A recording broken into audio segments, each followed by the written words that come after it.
Le mec dans le monde de My Hero Academia, il était tellement pauvre et triste que pour lui, les héros, ça existait même pas vraiment. Franchement, c'est archi triste, en vrai, c'est pas drôle du tout, ça commence comme une blague, mais c'est pas drôle.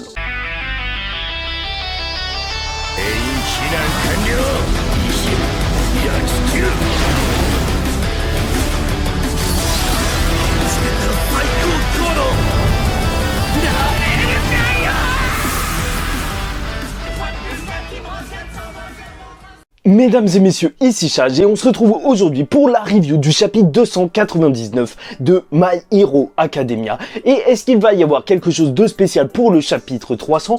Peut-être un passage sur des coups et les rêves et tout, dans l'autre dimension, mais franchement, ça, on s'en fout pour l'instant parce que le chapitre de cette semaine, c'est l'histoire de Hawk et il n'y a même pas juste ça, parce qu'on a aussi la vérité sur toute l'affaire de Belginiste qui était mort. Et là, c'est super intéressant et c'est pour ça que le chapitre est assez dense et que la review aussi sera assez dense parce qu'il y a une histoire à traiter. Bon, donc Hawk, quand il était petit, il vivait en tant que pauvre dans une petite cabane rafistolée et il passait son temps comme plein de gens à regarder les héros à la télé. Sauf qu'il avait déjà cette fibre héroïque puisque quand il sentait un petit peu que ses ailes le titillaient, bah il allait en ville pour voir si tout allait bien. Sauf que son père n'acceptait vraiment, mais vraiment pas du tout ça. Et je trouve déjà que l'image est assez belle. Son père essayait de l'enfermer, alors qu'on sait très bien que pour Hawk, que pour une personne avec des ailes,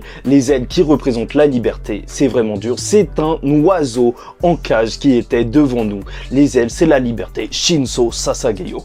Bref, après, il y avait sa mère aussi qui faisait partie de la baraque. Mais quand son père le criait, bah elle s'en foutait. Limite, elle demandait juste pourquoi la télé était éteinte. Elle était vraiment à l'ouest et voulait vraiment pas que son père à Hawk disparaisse. Mais pourquoi cette histoire? C'est parce que son père était tueur à gages et il a rencontré sa mère parce que sa mère a un alter qui permet de le cacher. Un alter de détection aussi puisqu'on le voit, elle a des petits yeux qui tournent autour d'elle, donc peut-être qu'elle peut surveiller à distance ce qu'il se passe autour et donc s'enfuir au cas où, mais ils ont eu un enfant. Et ça explique aussi pourquoi Hawk a aussi une sorte d'alter de détection avec ses ailes qui le titillent quand il y a une personne à sauver. Bon, après t'as aussi d'autres images comme cette image avec le père qui limite piétine son enfant, piétine quelqu'un qui devrait s'envoler. Franchement, ça marche assez bien, la symbolique est assez forte.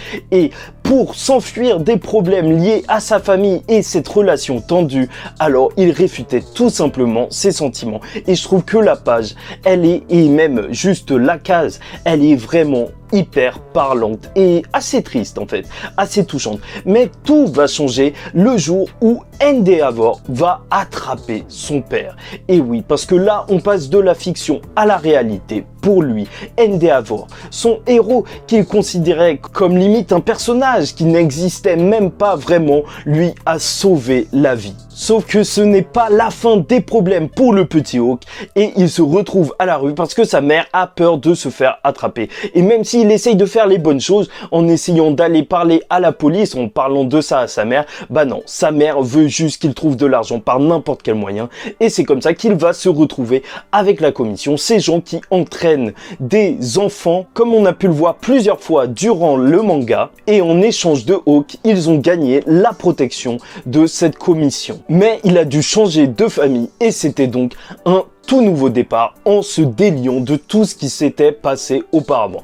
Et c'est à ce moment-là qu'il va se réveiller. Bon, il est extrêmement blessé, il utilise carrément un téléphone pour parler, mais c'est grâce à un hôpital. Et c'est là qu'on va rebondir sur tous les événements de Belginiste. Parce que Belginiste, ce qui s'était passé, c'était que son corps avait été utilisé et c'était un grand mystère. On l'avait montré à Dabi qui avait confirmé sa mort. Et on pouvait se demander si c'était un faux corps. Sauf que là, on apprend que le même hôpital qui s'est occupé de Hawk, bah il avait réussi à mettre Belginiste dans un état qui pouvait feindre la mort. Et donc, heureusement que Dabi n'a pas essayé de le cramer à ce moment-là, parce que c'était vraiment lui, et il a réussi à s'enfuir avant qu'on le transforme en Oumu. Franchement, heureusement. Bon, après, ils vont se retrouver face à des vilains qui essayent de voler des trucs. Ce sont des vilains totalement random, mais ça nous permet d'en voir plus sur la société post-arc Shigaraki qui détruit tout. Et ce qui est sûr, c'est que la société, elle est vraiment ébranlée. Tu vois que les gens, ils sont pas du tout à fond, alors que normalement, Best Genies, c'était un des héros les plus admirés.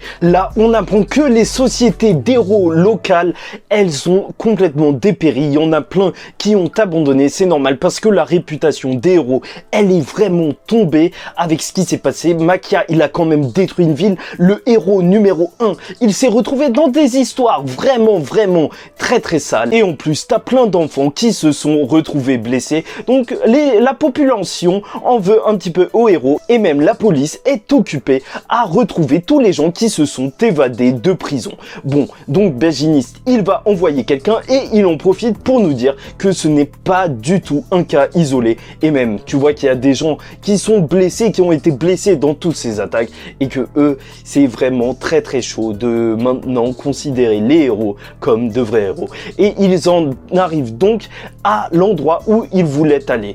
Hawk et Best Genies sont partis à la maison de la mère de Hawk. Et on y découvre une lettre de sa mère qui a abandonné et est partie parce qu'elle a tout révélé à Dabi sous la menace. Franchement, ça pourrait être intéressant de réexploiter cette piste plus tard. Et même, vu qu'il y a plein de gens qui ont été libérés de prison par All for One, peut-être que le père de Hawk a été libéré. Et Hawk va alors repenser à tout ce qui s'est passé avec Twice. Parce que c'est ça qui fait qu'il n'a pas encore montré son visage aux autorités, aux journalistes, au grand public, parce qu'il a énormément baissé en popularité. Et c'est vraiment très chaud. C'est normal, on l'a vu tuer, mais de manière assez froide. Un Twice qui avait l'air sympathique, enfin, quand même si c'était un vilain, le voir mourir de cette manière, c'était assez choquant pour tout le monde. Et bon, par contre, apprendre que son père c'était un vilain, donc je vois pas trop le rapport. Il y en a qui disent que c'est parce que Hawk, donc il devrait mieux considérer les vilains, mais franchement il y a aucun rapport.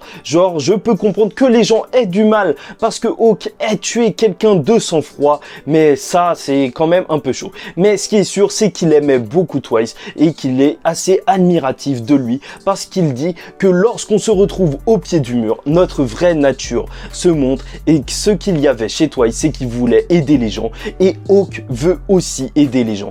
Et par qui va-t-il commencer? Il va tenter d'aider Endeavor parce qu'il sait que Endeavor a changé. Et c'est là que c'est assez intéressant parce que Endeavor, c'est un petit peu un moyen de se sauver lui-même. Endeavor, c'est aussi un père abusif comme le père qu'il avait eu, même si bon, son père, c'était vraiment beaucoup moins que Endeavor. Endeavor, il est parti très loin. Mais au moins, il peut essayer de sauver cette famille alors que la sienne n'a pas réussi à être sauvée. Et même, je trouve que c'est assez intéressant d'avoir son flashback maintenant, après tous les événements avec tous les vilains qu'on a eu avant. On a eu un arc sur les vilains où on apprenait qu'ils étaient mauvais pour des raisons. Bah là, t'as quelqu'un avec un passé tragique, mais qui l'a combattu et veut quand même rester un héros.